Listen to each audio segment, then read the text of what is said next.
Welcome back, fine folks. Back with another adventure. This time the road is taking us out here to this beautiful cemetery in Detroit, Michigan. This is Woodlawn Cemetery. Lots of famous graves here. We're going to touch upon just some of the few of the most famous ones that are buried here. And it's beautiful out here. And it's pretty big. So we're going to go look around and see what famous markers we can find right here. Woodlawn Cemetery.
As you enter Woodlawn, you're going to see this building right here. Very Gothic looking as you approach it. This is the main office. But I like it's got some beautiful stained glass windows around the back here on the sides. Some up top, but this cemetery is something else. Look at that. A couple trash bags right there, Kroger. And if you're curious of the Woodlawn Cemetery office hours, they are posted right here. What you're looking at is the Rosa Parks Freedom Chapel, and this is right when you come in to Woodlawn. It's going to be right over here to the left. You can't miss the building. Keeping my fingers crossed that it's open because she's inside. But we're going to walk around, kind of give you a little 360-degree view of this place. It's beautiful. Let me also say too, the cemetery is lots of foliage, nice green grass. So nice here. Here it is.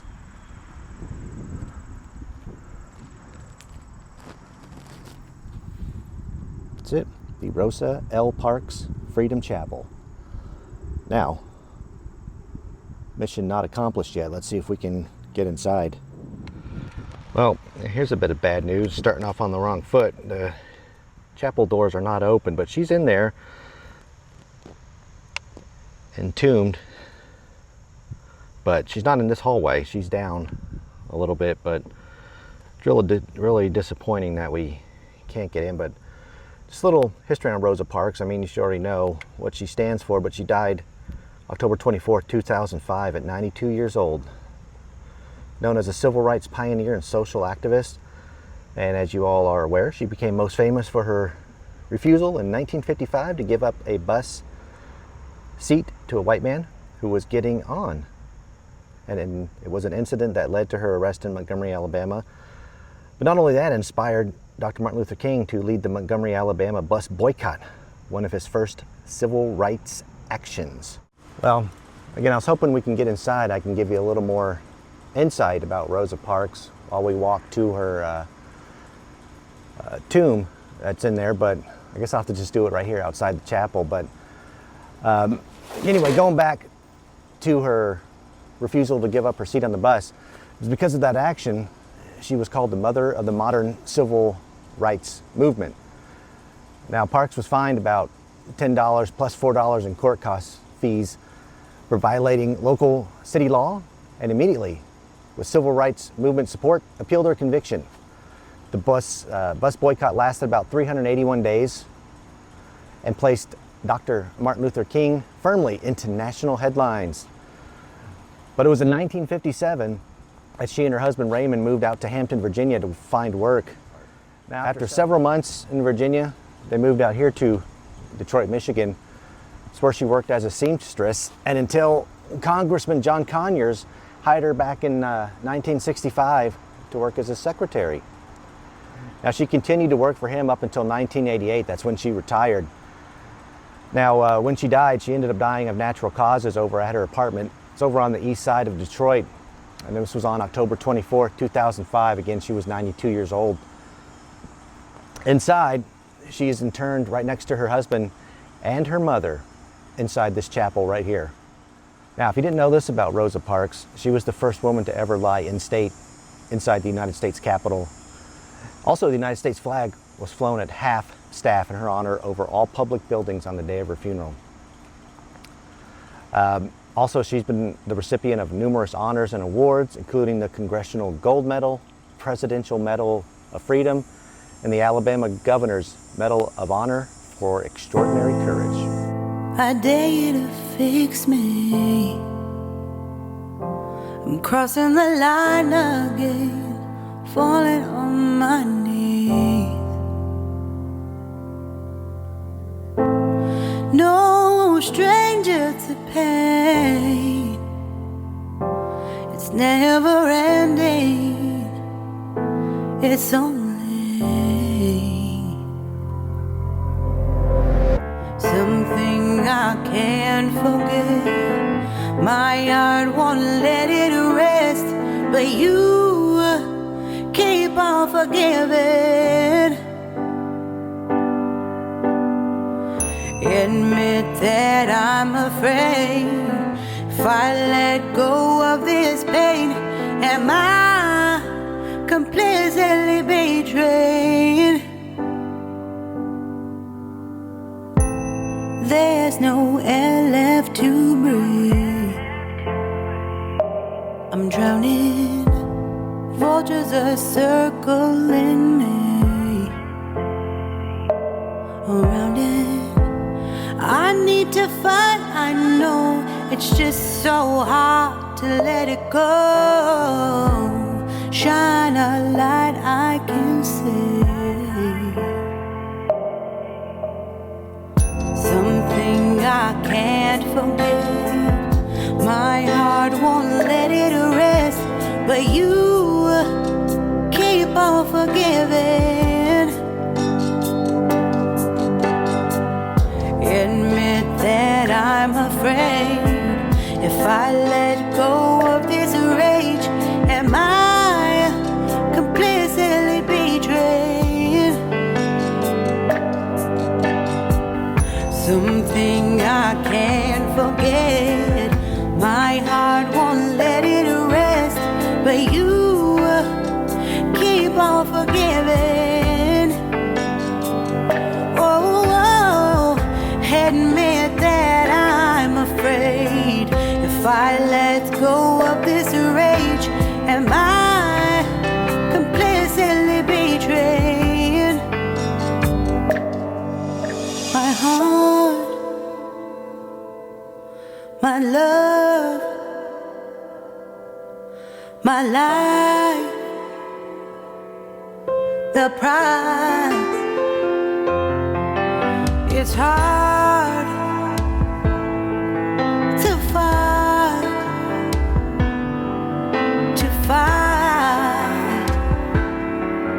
goodbye.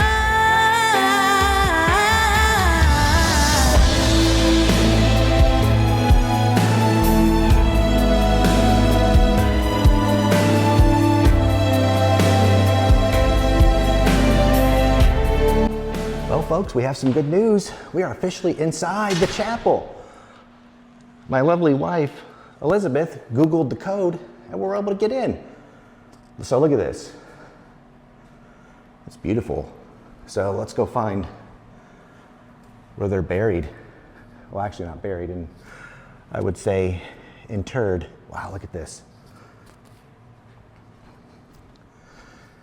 It's very gothic looking in here, but yet kind of creepy because it's just so quiet. But here's obviously the inside of the chapel. don't know why I'm talking so low. There's nobody in here. So, yeah, this is the inside of the chapel for obvious reasons. Let's keep going. See? Yeah, that's the bathroom. Hang on. So, Rosa Parks is right up here at the front of the chapel. Look at that. There she is. Rosa Parks, 1913, 2005, mother of the modern day civil rights movement. Right below that, it's her husband Raymond. He passed in 1977. And I think up top, pretty sure that's her mother, Leona Macaulay, 1979. Right here inside the chapel, right above the fireplace. Got her portrait. Directly across from the Rosa Parks Chapel, you're going to see these right here. And this is where Mr. Purvis Jackson from the Spinners is interred. And what's interesting, I mean, those are obviously really close together right at the front of the cemetery, and the Find a Grave app is so handy, especially in these larger cemeteries. So Elizabeth has been doing a great job. I just want to commend my other half for finding these, especially getting into the chapel. That was awesome. And right here sits Mr. Purvis Jackson. Died August the 18th, 2008, at 70 years old. Like I said, he was the bass singer and original member of the Spinners. Now, it was in 1954, he and his high school friends formed a doo-wop ensemble called the Domingos. But it was later that they changed their name to what we all know now as the Spinners. They recorded for Motown Records starting in 1963. They became known for their highly successful and popular hits, I'll Be Around, Could It Be I'm Falling in Love, The Rubber Band Man, and Mighty Love. Now, in 1976, the Spinners received a star in the Hollywood Walk of Fame. Mr. Purvis Jackson continued to perform with the Spinners all the way up into his death at the age of 70. It was in 2023 he was posthumously inducted into the Rock and Roll Hall of Fame as a member of the Spinners. And then, unfortunately, he did pass from brain and liver cancer August 18th, 2008. At the age of 76. Purvis Jackson. Purvis Jackson, born May 17, 1938, was an American R&B singer, noted as the bass singer for the Spinners, and was one of the group's original members as well as their spokesman. His deep timbered voice and calm swagger garnered him a reputation around town and the industry. Jackson was born in New Orleans, Louisiana, but moved with his family at a very young age to the city of Detroit. Jackson was perhaps best known for his line of 1245 from the group's Billboard charting top 10 hit, Games People Play, released in 1975. Jackson was still a part of the Spinners up to his death from brain and liver cancer at the age of 70, in Detroit, Michigan, on August 18, 2008.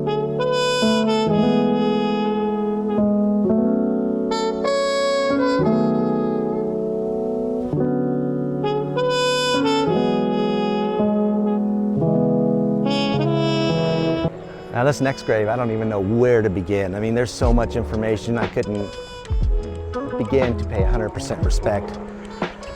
Right here, this is the Woodlawn Cemetery's main mausoleum. And inside rests the Queen of Soul herself, Miss Aretha Franklin. So we're gonna go in here and find where she's at. Once you walk into the main mausoleum, this is the hallway. This place is massive. And a bit on the creepy side. We're the only ones in here. We see Elizabeth walking around. She's trying to find the Franklin family. She's somewhere down the first level.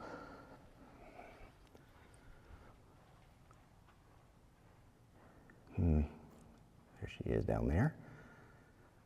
Any luck? Yeah, this place is big. Find a Grave doesn't really tell you exactly where she is, but we'll find her. Now, we haven't found her yet, but I just came across this little area, but that stained glass window is beautiful. But kind of haunting in a way. I mean, look at it. Isn't that something? As we walk these mausoleum halls, let me give you a little insight on Aretha Franklin. Again, I can't, there's so much information. I mean, I can't give it all. You can do a video alone just on her. So, first off, she did die, unfortunately, on August 16th, 2018, at the age of 76. Now, originally, she was born in Memphis, Tennessee, but raised right here in Detroit. As you know, she's referred to as the Queen of Soul, and Rolling Stone magazine twice named her as the greatest singer of all time. No surprise there. She recorded 112 charted singles on the US Billboard charts, including 73 Hot 100 entries, 17 top pop singles, and 100 R&B entries, and 20 #1 R&B singles. That's some of her well-known hits, as you know. Respect, You Make Me Feel Like a Natural Woman, Jump to It, Freeway of Love, Who's Zooming Who, I Knew You Were Waiting for Me, which is a duet with Mr. George Michael. Now, it was in 1987, she performed America the Beautiful at WrestleMania 3 at the old Pontiac Silverdome. She was the first woman inducted into the Rock and Roll Hall of Fame. That was back in 1987.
Now, it was back in 2010, Aretha Franklin was ranked first on Rolling Stone magazine's list of the 100 greatest singers of all time, and 9th on their list of 100 greatest artists of all time.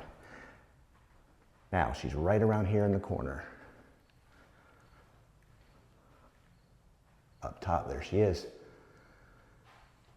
The Queen of Soul, 1942 to 2018. Now, it was on August 13th, 2018, she was reported to be very ill at her home. She was under hospice care and surrounded by her friends and family. Stevie Wonder, Jesse Jackson, and former husband Glenn Turman all visited her on her deathbed that day. And it was on August 16th, 2018, she died at her home. Cause of death, pancreatic tumors. But there she rests, always the Queen of Soul.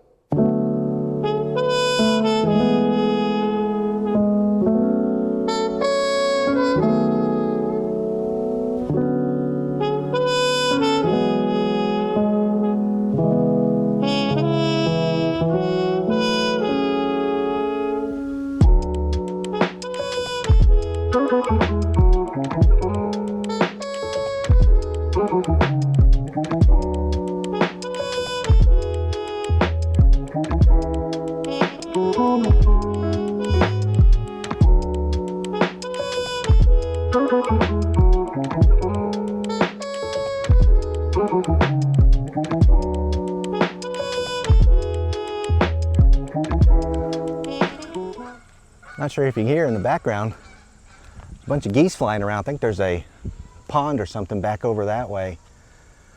However, we're not looking for geese. We're looking for this thing. Look at this tomb. This is John and Horace Dodge, the Dodge brothers. Now, I know you know the last name Dodge. Detroit's also called the Motor City. A little background on the Dodge brothers. Horace died December 10th, 1920. John died January 14th, 1920. Sorry, I love this. This is something. On July 17, 1914, the Dodge Brothers Company was chartered in Michigan. John and Horace were confident they could build their own cars. They said, someday all those Model T owners are going to want to buy an automobile. On November 14, 1914, those buyers had their chance. The first Dodge car, dubbed Old Betsy, rolled off the line. The new cars sold well and quickly established the Dodge brothers' reputation for dependability and value. To make sure they were delivering the best product possible, the Dodge brothers often carried out vehicle testing on their own, dropping tires off roofs and even personally crash testing their cars. So exacting were their standards that their slogan, "Dependable," coined the word dependability and became synonymous with the Dodge car. Now, Horace and John were automobile pioneers and manufacturers. Horace, along with his older brother John, founded the successful automobile firm Dodge Brothers Company. That was in 1986. The brothers moved here to Detroit. Now, Horace was a gifted mechanic and he loved to tinker with things. John was more on the sales side. That was by 1910 the brothers were so successful they built a new plant over in Hamtramck, Michigan. Hopefully I didn't butcher that name. In 1913, the Dodge brothers devoted their energies towards producing a Dodge automobile. Now, they began building motor trucks, ambulances, and other vehicles for the U.S. military during the arms buildup for World War I. Now, it was in October of 1917, that's when they produced their first commercial car. As they say, the rest is history. And unfortunately, Horace died at a young age. He died December 20th, 1920 at the age of 52 due to complications from the Spanish flu. Same with John. He died January 14th, 1920. He was only 55, and he also died of complications of the Spanish flu. But there they lie, John and Horace Dodge. Now, we've covered 4 graves already. That's really all we're going to do here. I mean, there's so many. You can do so many videos alone or just do one massive video. There's hundreds of famous, well-known people in here. I picked some of the most well-known, at least in my opinion. And this graveyard is massive, and it's, I would say, probably the most star-studded graveyard in all of Detroit. I mean, it's a who's who of Motown, local sports figures, government figures, you know, pretty much a who's who. But I saved this one for last. This is not really well, it isn't. It's not a gravestone. It's more of a fan marker, actually, a memorial, a cenotaph.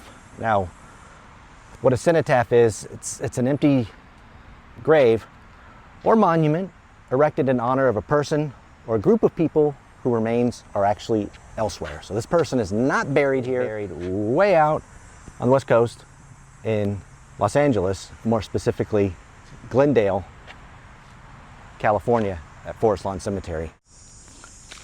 But what you are about to see right here